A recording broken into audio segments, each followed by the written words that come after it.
Olá, começa agora mais um programa Escola de Profetas, seja bem-vindo. E hoje nós vamos dar continuidade ao nosso assunto, que é os Atos dos Apóstolos. Mas você já pode participe pelo site e pelas nossas redes sociais. Anote aí, redegospel.tv.br. E você vai poder dar a sua opinião, fazer um pedido. E se quiser também pode mandar para mim, @bispogtenuta_oficial. Bom, nós estamos falando a respeito do momento em que Paulo está sendo julgado. E Paulo está sendo julgado na região chamada Cesareia. E o que era a região da Cesareia? Cesareia era um local, vamos dizer, você pode ver aí nessas imagens, era um local estritamente romano.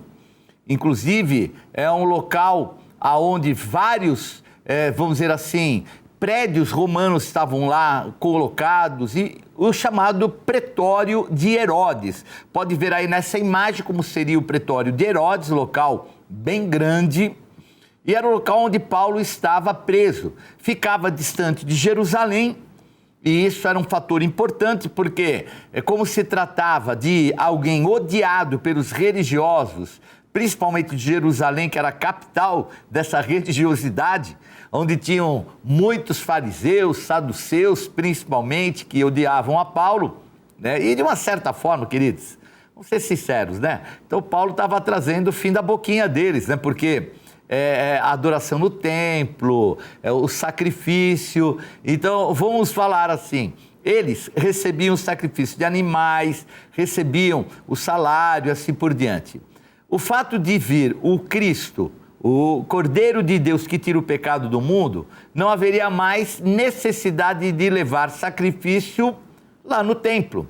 Então veja, a coisa é um pouco mais séria, não é só uma questão religiosa, da maneira de crer, mas era algo também que vinculava a principal elite religiosa da época, né? Então, eles se prevaleciam religiosamente da condição e o status social que eles tinham. Inclusive, nós vimos na última aula, até nós recordamos, para nós recordarmos um pouco, houve, no momento em que Paulo está falando e trazendo ali uma defesa, ele fala a respeito de anjos, ele fala a respeito de ressurreição. Aí ele coloca esses passos, mas por que Paulo está fazendo isso? Porque havia uma divisão muito grande entre os judeus chamados fariseus, a seita dos fariseus e também a seita dos saduceus. E uma das coisas principais que faziam entre eles se degladiarem era com respeito à ressurreição. Então os saduceus não criam na ressurreição. Então Paulo não fala a ressurreição de quem? Ele fala, eu estou sendo aqui julgado por causa da ressurreição.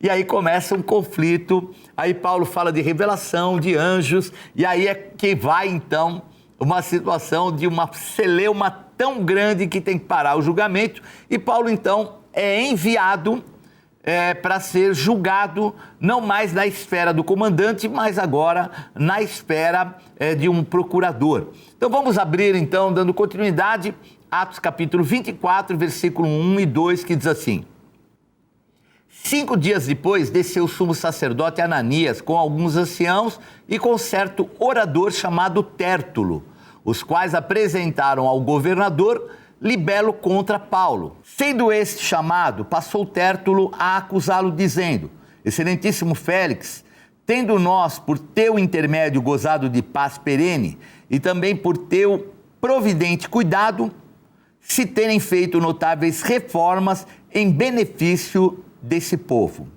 Bom, aparece um tal de Tértulo.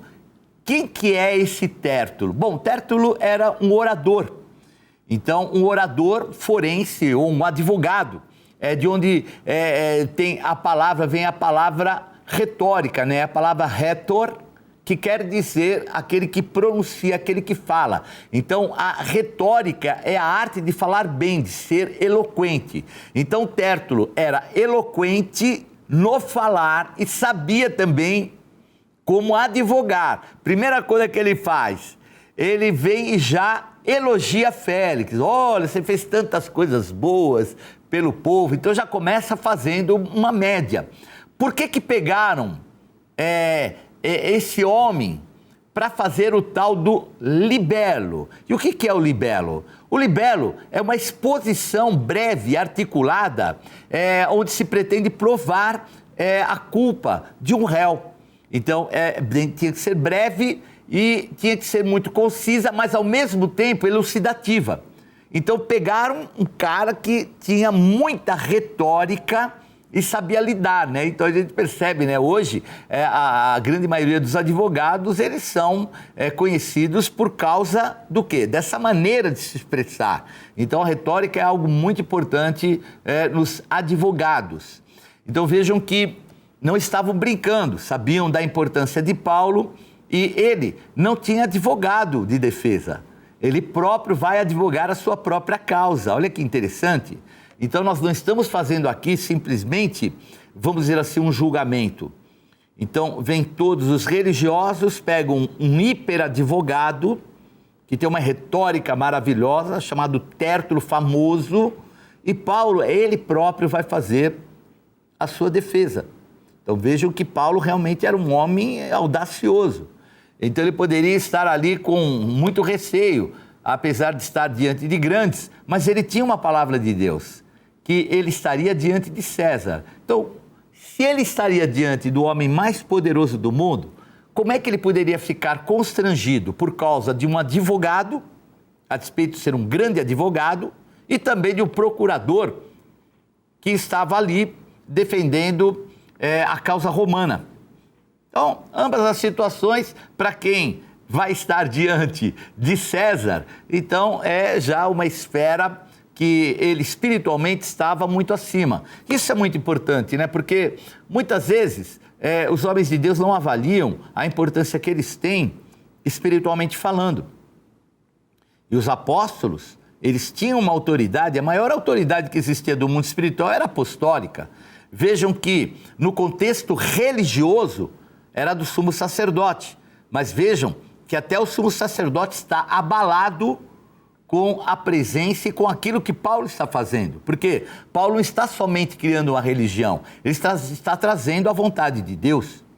E a vontade de Deus estava o quê? Desmontando a estrutura religiosa e até de uma certa forma maligna que eles estavam levando à frente. E que, infelizmente, eles com todo zelo, cuidado e tudo aquilo que eles faziam para manter Jerusalém, infelizmente não vai ficar pedra sobre pedra.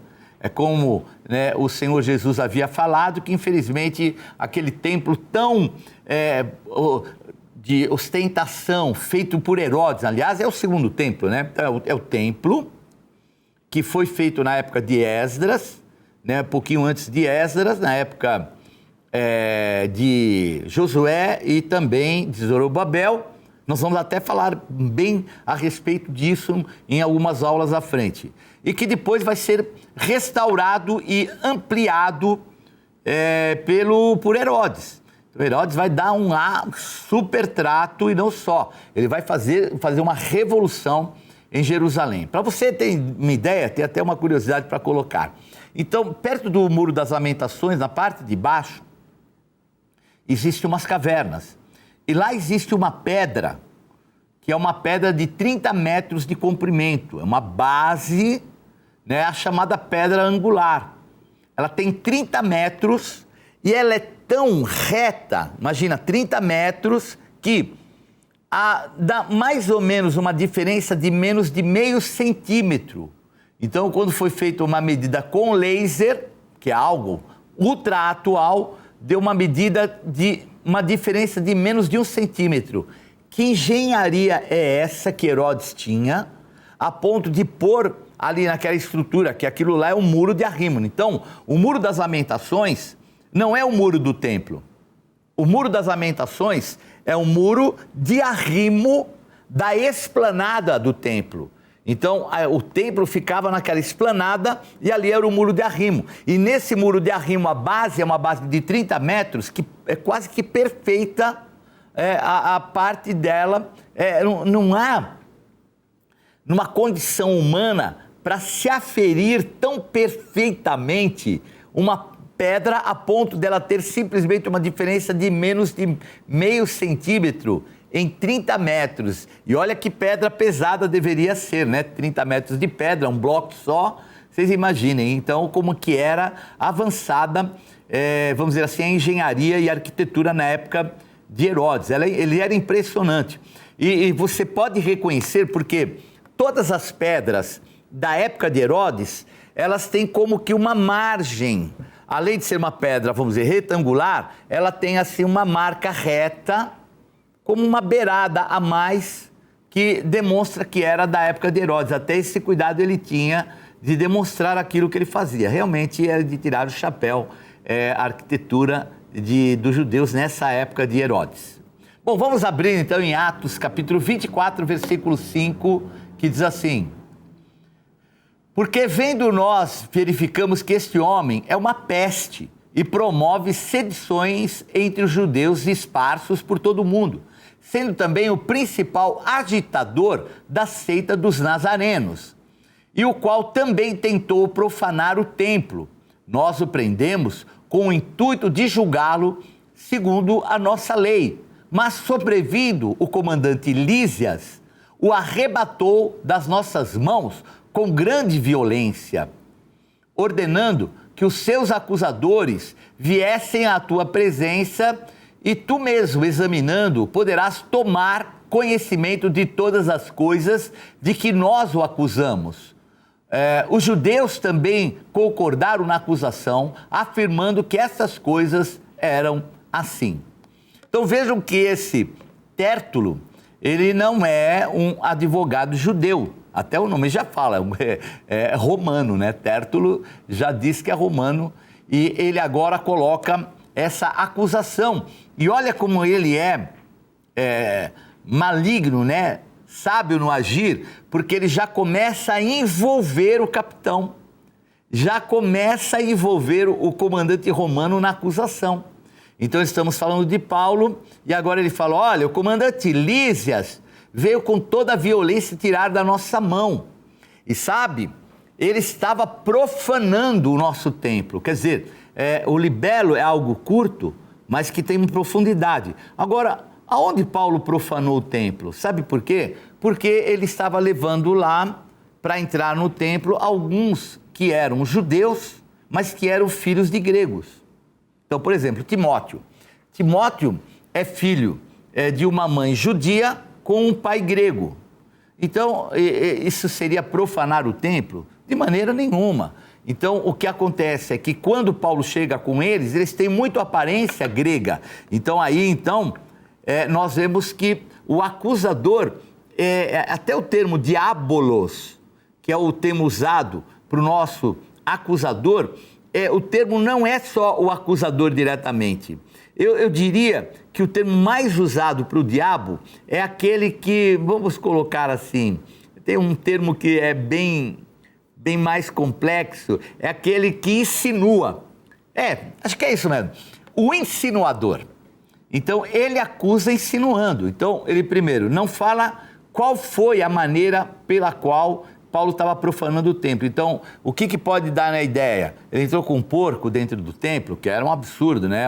Ele, de repente, fez alguma coisa maligna. Então, ele já traz suposições. É a prática, infelizmente, do acusador. Então, e agora está envolvendo o comandante, para que ele também faça parte disso e já comece a se proteger e abrir mão de estar defendendo Paulo. Olha que maligno esse cara. Mas vamos continuar lendo Atos capítulo 24, versículo 10, que diz assim: Paulo, tendo-lhe o governador feito sinal que falasse, respondeu: sabendo que há muitos anos és juiz desta nação, Sinto-me à vontade para me defender, visto poderes verificar que não há mais de 12 dias desde que subi a Jerusalém para adorar, e que não me acharam no templo discutindo com alguém, nem tampouco amotinando o povo, fosse nas sinagogas ou na cidade. Nem te podem provar as acusações que agora fazem contra mim. Porém, confesso-te que, segundo o caminho a que chamam seita, assim eu sirvo ao Deus de nossos pais, acreditando em todas as coisas que estejam de acordo com a lei e nos escritos dos profetas, tendo esperança em Deus, como também estes a têm, de que haverá ressurreição tanto de justos como de injustos. Então nós vemos aí que Paulo então começa a fazer a sua defesa e mais uma vez ele já começa a colocar para criar também a dissensão entre os judeus, né? Que tem lá fariseus e também tem os saduceus. Mas o que seria então a palavra seita? A palavra seita, ela é uma palavra que ela no grego, ela é airesis, né, o termo, de onde vem a palavra heresia. É algo que traz divisão, que traz segmentação. Então, a pessoa que faz parte de uma seita é um sectário. Então, é uma divisão da religião. Por isso que Paulo, com sabedoria, ele não fala religião. Ele usa o termo o caminho. Porque se ele fala que é uma religião, ele está trazendo o quê? Realmente uma divisão. Então, com sabedoria, Paulo, ele não fala o termo religião, ele usa o termo caminho. Então, ele mantém aquilo que é o padrão. Eu não estou trazendo uma divisão, eu não estou trazendo uma heresia, eu estou cumprindo com tudo que as escrituras da minha religião profetizaram e falaram. Então, Paulo, com muita sabedoria, começa a responder e responder muito bem. Então, é importante a gente perceber, porque ele não teria como conseguir um advogado à altura nessa situação. Até pelo fato que ele é o grande conhecedor da palavra de Deus. Então, ele era um mestre. Ele foi criado, vamos dizer assim, aprendeu aos pés de Gamaliel, que era um dos principais mestres, né, um dos rabinos da época mais famosos. Então, esse lado também havia em Paulo. Então, Paulo estava assim, como nós diríamos, né, no mato sem cachorro, porque ele não tinha ninguém que pudesse advogar. Agora, o diabo pegou um insinuador terrível, mas que Paulo, com sabedoria, vai desmontando todo tipo de acusação maligna que é lançada contra ele. Vamos ler agora Atos 24, versículos 16 e 17, que diz assim: Por isso também me esforço por ter sempre consciência pura diante de Deus e dos homens. Depois de anos, vim trazer esmolas à minha nação e também fazer oferendas. Então, aqui nós vemos nesse contexto que Paulo começa a colocar aqui também um lado muito importante, né? Porque o lado dos saduceus era mais de, vamos dizer assim, explorar a fé das pessoas. Só que Paulo não, Paulo vem trazer um outro lado. Então, Paulo demonstra que ele é um ofertante. Então, ele vem aqui e fala, olha, eu vim trazer esmolas, né? E no contexto, né? E aqui que ele coloca a esmola é algo também que vai privilegiar os pobres. Então, não somente uma oferenda, uma oferta. E ele diz também sobre fazer oferendas. Então, qual é o objetivo que Paulo fala sobre isso? Então, ele coloca isso e fala assim, olha, eu não estou aqui como um divisor de uma religião. Eu estou aqui como um participante que cumpro, inclusive, com a condição principal que é amar o próximo. Eu estou amando Deus sobre todas as coisas e amando o meu próximo como a mim mesmo. Então ele coloca e já começa a se justificar, mostrando que ele não estava lá querendo causar uma divisão. Pelo contrário, ele veio acrescentar, trazendo as suas esmolas, as suas oferendas. Então a gente vê que o contexto que Paulo coloca isso é esse objetivo.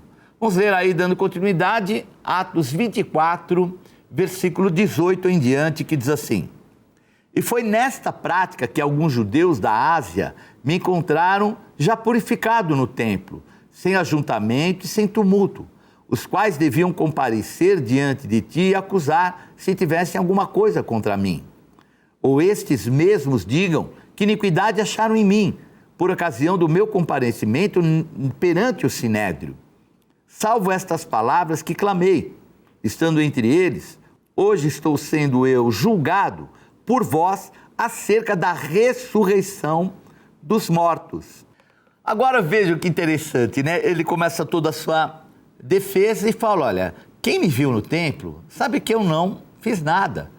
Houve até pessoas que estavam lá que vieram contra mim no templo. Por que eles não estão aqui para me acusar? Eles viram o que eu fiz. Não cometi sedição, não fiz nenhum tipo de violação. O que estão me julgando é a respeito da ressurreição. Agora, veja que Paulo não fala a ressurreição de quem. Então ele cita e ele fala a ressurreição mais uma vez porque ele quer causar celeuma, né? A divisão entre os saduceus e os fariseus, mostrando que sim, eles eram divididos nos conceitos espirituais.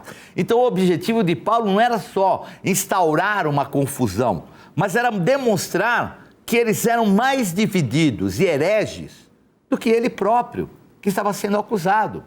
Então, algumas pessoas muitas vezes de forma errada julgam Paulo.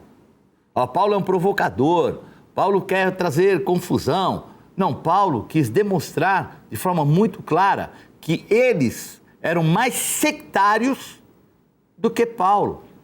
Paulo estava cumprindo com a verdade do Evangelho, enquanto que eles continuavam discutindo por coisas banais, né? Ressurreição dos mortos, aliás, é algo complexo, mas que ali naquele contexto não teria o porquê ficarem brigando uns com outros, porque se acreditam na ressurreição e você não, o problema é ser um de nós dois vai se surpreender.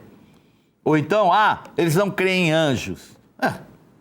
Vão ficar sem a ajuda dos anjos. Quem crê em anjo vai ter a ajuda dos anjos. Mas vejam que eles eram tão assim fomentadores da divisão que eles próprios caíam nas situações das suas próprias ciladas. Vamos abrir agora Atos 24, versículo 22, que diz assim: Então Félix, conhecendo mais acuradamente as coisas com respeito ao caminho, adiou a causa, dizendo: Quando descer o comandante Lísias, tomarei inteiro conhecimento do vosso caso. E mandou ao centurião que conservasse a Paulo detido, tratando-o com indulgência e não impedindo que os seus próprios o servissem. Passados alguns dias, vindo Félix com Drusila, sua mulher, que era judia, mandou chamar Paulo e passou a ouvi-lo a respeito da fé em Cristo Jesus. Dissertando ele acerca da justiça, do domínio próprio e do juízo vindouro, ficou Félix amedrontado e disse: Por agora podes retirar-te, e quando eu tiver vagar, chamar-te-ei. Então nós vemos que Félix, que é um homem romano, e ele é casado com Drusila. E quem que é essa Drusila? Por que Félix levou Drusila? Bom, Drusila é a filha de Herodes Agripa, ou Agripa o Velho. Era a esposa de Félix, governador da Judéia, uma mulher devassa. Ela, inclusive, havia se casado com Aziz, que era o rei de Emesa, uma cidade, inclusive, né, um local que entra em rebelião contra Roma, e que aceitou a circuncisão e a conversão e o casamento de Drusila. E Aziz durou pouco. Félix, procurador da Judéia, desde o 12º ano de Cláudio, vai a Drusila e apaixona-se por ela ser a mulher mais bonita de todas. Então, uma mulher muito bonita. Então, depois Félix envia Simão, que é um judeu de Chipre, e que era considerado um mago, para convencer Drusila a largar o marido e casar-se com ele, com Félix. E depois ele vai ter uma morte trágica em Pompeia, com o seu filho, né? Ela vai ter, na erupção do Vesúvio, e perde a oportunidade de uma nova e melhor vida. Então, veja que tudo isso aconteceu. Agora, qual que era o objetivo, vamos dizer, de Félix trazer Drusila? Eu entendi que ele queria que ela se convertesse.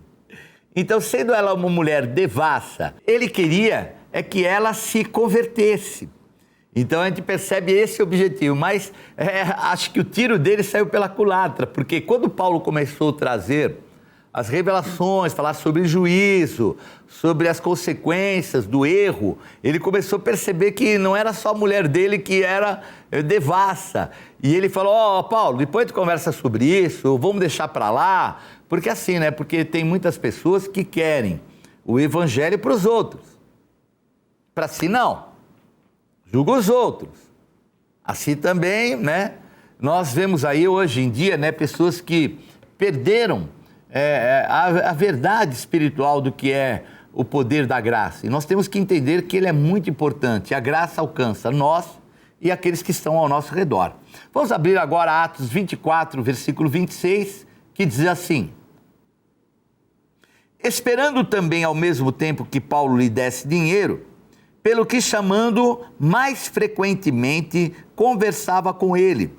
2 anos mais tarde, Félix teve por sucessor Pórcio Festo, e querendo Félix assegurar o apoio dos judeus, manteve Paulo encarcerado. Então nós vamos aí à corrupção, né, que nós temos até falado. Vejam que Félix agora quer manter Paulo preso, esperando o quê? Receber uma graninha dele. Agora, será que Paulo deveria dar dinheiro ou não? O que vocês acham? Será que ficar preso 2 anos valia a pena? Eu tenho um conceito. Obviamente, nós estamos falando de um homem que estava mantendo de forma inadequada Paulo. Então, o desonesto não era Paulo, era Félix. O corruptor era Félix e não Paulo. Então, eu posso até interpretar, entenda bem, que se não estava partindo de Paulo o querer ser livre, não foi Paulo que chegou, eu te pago um dinheiro para poder ser livre. Se partisse isso de Félix, eu não vejo o porquê. Porque imagine 2 anos Paulo preso lá, o quanto isso não era importante para o evangelho. Porém, havia um outro objetivo. Estou falando de uma questão, vamos dizer, ética. Mas Paulo entendeu que ele tinha que permanecer lá. E ele vai ficar 2 anos. Então, depois é alterado. Então, sai Félix, que é o feliz, e vai entrar agora Pôncio Festo, que é o porco festivo. Então, Pórcio Festo quer dizer porco festivo. Então, sai um feliz corrupto e entra um porco festivo para governar a província. Então, a gente vê que é dali para frente que as coisas vão começar a acontecer. Então, vamos deixar para a próxima aula para nós tratarmos a respeito disso. Então, que Deus possa te abençoar aí nesse tempo. Valeu, valeu. Até a próxima aula. Tchau, tchau.